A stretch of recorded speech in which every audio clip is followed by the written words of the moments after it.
నారాయణపేట జిల్లా కోస్గిలో బీఆర్ఎస్ ఆధ్వర్యంలో రైతులు ధర్నా నిర్వహించారు. మహబూబ్ నగర్ తాండూరు హైవేపై బైఠాయించి నిరసనలు హోరెత్తించారు. రైతులకు మద్దతుగా మాజీ ఎమ్మెల్యే నరేందర్ రెడ్డి ధర్నాలో పాల్గొన్నారు. రైతాంగ సమస్యలపై రేవంత్ రెడ్డి నిర్లక్ష్యంగా వ్యవహరిస్తున్నారని మండిపడ్డారు. కాంగ్రెస్ సర్కారు వెంటనే వడ్ల కొనుగోలు చేయాలన్నారు. రైతులకు సరిపడా గన్ని బ్యాగులు సప్లై చేసి బోనస్ డబ్బులు జమ చేయాలని డిమాండ్ చేసిన మాజీ ఎమ్మెల్యే నరేందర్ రెడ్డితో మా ప్రతినిధి ఫేస్ టు ఫేస్. కొడంగల్ నియోజకవర్గంలో రైతాంగ సమస్యలపై బీఆర్ఎస్ పార్టీ పోరాటం చేస్తుంది. ఇవాళ మహబూబ్ నగర్ తాండూరు రహదారిపై బైఠాయించి మాజీ ఎమ్మెల్యే పట్నం నరేందర్ రెడ్డి ధర్నా చేశారు. కొడంగల్ నియోజకవర్గంలో రైతులు అనేక ఇబ్బందులను ఎదుర్కొంటున్నారని, వారి సమస్యలు పరిష్కరించే వారే లేరని పట్నం నరేందర్ రెడ్డి చెప్తున్నారు. ప్రస్తుతం మనతో పాటు ఆయన ఉన్నారు, వారితో మాట్లాడదాం. అన్న, ధర్నా ముఖ్య ఉద్దేశం ఏంది? కొడంగల్లో మీ దృష్టికి వస్తున్నటువంటి సమస్యలేంది? గతంలో మన ప్రభుత్వం ఉన్నప్పుడు గౌరవ మాజీ ముఖ్యమంత్రి కేసీఆర్ నాయకత్వంలో ప్రతి గ్రామానికి ప్రతి పొలం కాడ సెంటర్ పెట్టి సంచులు అడ్వాన్స్ సంచులు ఇచ్చేసి గన్ని బ్యాగులు ఇచ్చేసి లారీలు పంపించి ఒడ్లు కొనుక్కుంటే డైరెక్ట్ రైస్ మిల్క్ పోయేది. ఇప్పుడు సంచులు ఇవ్వడం లేదు. కొనుగోలు సెంటర్లు అరకొర ఒక 4-5 సెంటర్లకు మండలాన్ని పెట్టేస్తున్నారు. మొక్కుబడిగా సెంటర్లు పెట్టేస్తారు, సెంటర్లు లేవు. ఆ ఒడ్లు కూడా డైరెక్ట్ కుప్పలు తీసుకొచ్చి పెట్టి వాళ్ళు నింపుకొచ్చి డైరెక్ట్ వేయమని చెప్తా ఉన్నారు. ఆ విధంగా అంత ప్రైవేట్ రైస్ మిల్లకు అమ్ముకుంటున్నారు. 400-500 ఒక క్వింటాల్కు నష్టపోయి రైతు ఈరోజు ప్రైవేట్కి అమ్ముతున్నాడు. సంచులు లేవు, కొనుగోలు సెంటర్లు లేవు. గత సంవత్సరం ఇచ్చినటువంటి సన్నాలకు బోనస్ సంవత్సరం నుంచి కూడా ఇంతవరకు 500 క్వింటాల్కి 500 బోనస్ రాలేదు. రైతు బంధు అయితే ఎన్నికలప్పుడే రైతు బంధు. కాబట్టి రైతులంతా ఇబ్బంది పడుతున్నారు. కాబట్టి వాళ్ళ తరఫున ధర్నా చేసి ఈరోజు అయితే పత్తి రైతు కూడా ఈసారి పెట్టుబడి కూడా వచ్చేటటువంటి పరిస్థితి లేదు. పత్తి రైతుకు సంబంధించి కొడంగల్ నియోజకవర్గం ఎటువంటి ఇబ్బందులు ఎదుర్కొన్నారు? కొడంగల్ మండలం, దౌలతాబాద్ 2 మండలాల్లో పత్తి పండుతుంది. ఇక్కడ బ్రహ్మాండంగా పండుతుంది. అక్కడ ఒక జిన్నింగ్ మిల్లు కూడా ఉన్నది. అక్కడ ఏంటంటే ఒక ఎకరకు 7 క్వింటాలే కొంటామంటున్నారు. లిమిట్ పెట్టేసారు, మద్దతు ధర లేదు. ఒక 7 క్వింటాల తర్వాత మేము కొనమంటారు. మళ్ళీ 12-15 క్వింటాలు ఒక ఎకరకు పండితే మళ్ళీ మిగతా పత్తి ఎక్కడ అమ్ముకోవాలి రైతు?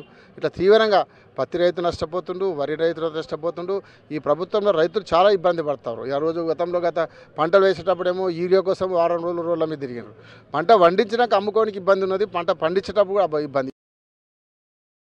రెడ్డి ప్రభుత్వం మాటలు చెప్తుంది తప్ప ఎక్కడ చేతలు లేవు. ఎందుకు రైతులు ప్రతిసారి రోడ్డెక్కితేనే సమస్యలు పరిష్కరమయ్యేటటువంటి పరిస్థితి కాంగ్రెస్ ప్రభుత్వంలో ఉందంటారు? ఇప్పుడే కాదు, కాంగ్రెస్ ప్రభుత్వం గత 40-50 ఏళ్ళు ఉన్నప్పుడు కూడా రైతులు రోడ్ ఎక్కిరు.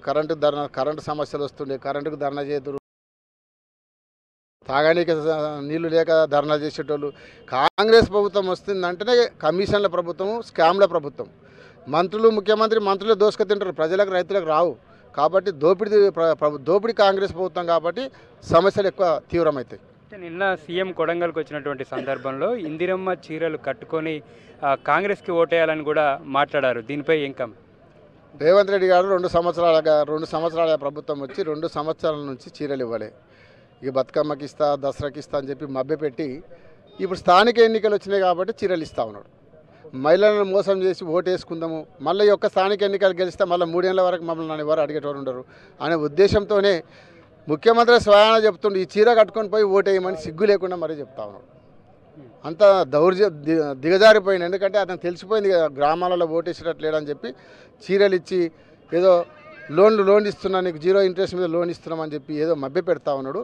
మహిళా మనులందరూ కూడా ఈరోజు అక్క చెల్లెలు కూడా ఆలోచిస్తూ ఉన్నారు. వాళ్ళకి ఇస్తున్న 2500 పెన్షన్ ఇప్పటివరకు హామీ ఇచ్చి ఇవ్వలేదు. 2000 పెన్షన్ 4000 ఇవ్వలేదు. మహిళలందరూ కూడా చీరలు ఇవ్వలేదు. ఓన్లీ డాక్రా గ్రూప్ల సంఘాలకే ఇస్తూ ఉన్నాడు. అది కూడా 2 సంవత్సరాల నుంచి ఇవ్వకుండా ఇప్పుడే ఎన్నికలప్పుడు ఎందుకు ఇస్తూ ఉన్నాడు? ముఖ్యంగా స్థానిక ఎన్నికలు కాబట్టి ఈ ఇందిరమ్మ చీరలు పంచి ఏదో ఓట్లకు పోతే ఓట్లు వేస్తారని ఆశపడుతుండు. తప్పకుండా రేవంత్ రెడ్డి గారికి మహిళలు, రైతులు బుద్ధి చెప్పే టైం దగ్గరగా ఉంది.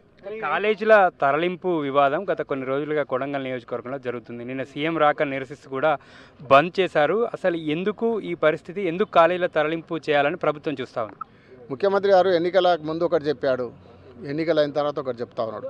గతంలో ఏం చెప్పాడు? కొడంగల్లో మెడికల్ కాలేజ్ తెచ్చినని చెప్పి అక్కడ ఫౌండేషన్ వేసినాడు, కాలేజీ పనులు మొదలుపెట్టినాడు. ఇక్కడ కోజిగిల ఇంజనీరింగ్ కాలేజ్ తీసుకొచ్చినాడు, ఇక్కడ పనులు మొదలుపెట్టినాడు. పనులు మొదలైనాక ఒక జీవో తీసుకొచ్చి ఒకటే ప్రాంతానికి తరలించాడు. దీంట్లో వెనుక మతలబ్ ఏంటంటే రేవంత్ రెడ్డితో సోదరుడు తిరుపతి రెడ్డి గారు భూములు కొన్నాడు. అక్కడ పోలేపల్లి అక్కింపేటలో ఒక 500 ఎకరాల భూమి కొన్నాడు. కాబట్టి సోదరునికి లబ్ధి చేకూర్చని ఇస్తూ ఉన్నాడు. మళ్ళీ అదేవిధంగా అభివృద్ధి అంటున్నాడు. కొడంగల్ 40 ఏళ్ళ నుంచి ఎవరు 60 ఏళ్ళ నుంచి అభివృద్ధి చేయాలి అంటుండు. మరి 40 ఏళ్ళు మీ కాంగ్రెస్ గవర్నమెంట్ ఉంది, అభివృద్ధి చేయొచ్చు కదా. కేసీఆర్ గారు వచ్చిన 10 సంవత్సరాలనే కొడంగల్ అభివృద్ధి చెందింది. కొడంగల్కి ఒక పేరు వచ్చిందంటే, ఈ మారుమూల కర్ణాటక ఉన్న కొడంగల్ అభివృద్ధి చెందిందంటే కేసీఆర్ గారు ముఖ్యమంత్రి అయినాక ఈ 10 ఏళ్లలోనే బ్రహ్మాండంగా అభివృద్ధి చేసినాం. ప్రతి గ్రామానికి రోడ్ వేసినాం, తండకు రోడ్ వేసినాం, గ్రామ పంచాయతీ బిల్డింగ్ కట్టినాం.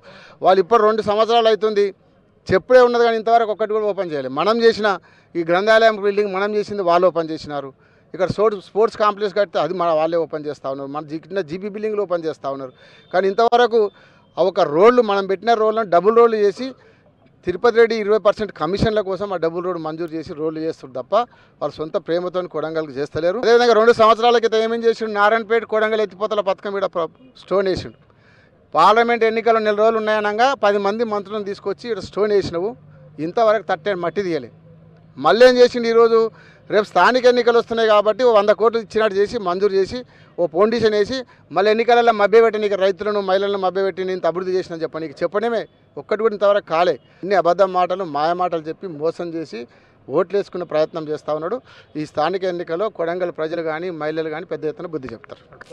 సీఎం ఇలాకాలో రైతులు వడ్ల కొనుగోలు విషయంలో తీవ్రంగా ఇబ్బంది పడుతున్నారని, అయినా కూడా పట్టించుకునే నాదులే లేడని మాజీ ఎమ్మెల్యే పట్నం నరేందర్ రెడ్డి మండిపడుతున్నారు. బీఆర్ఎస్ ప్రభుత్వ హయాంలోనే కొడంగల్ నియోజకవర్గ అభివృద్ధి జరిగిందని, గతంలో చేసినటువంటి పనులనే ఇప్పుడు ప్రారంభిస్తున్నారని మాజీ ఎమ్మెల్యే పట్నం నరేందర్ రెడ్డి చెప్తున్నారు. వీడియో శంకర్తో నరేష్, టీ న్యూస్, నారాయణపేట జిల్లా.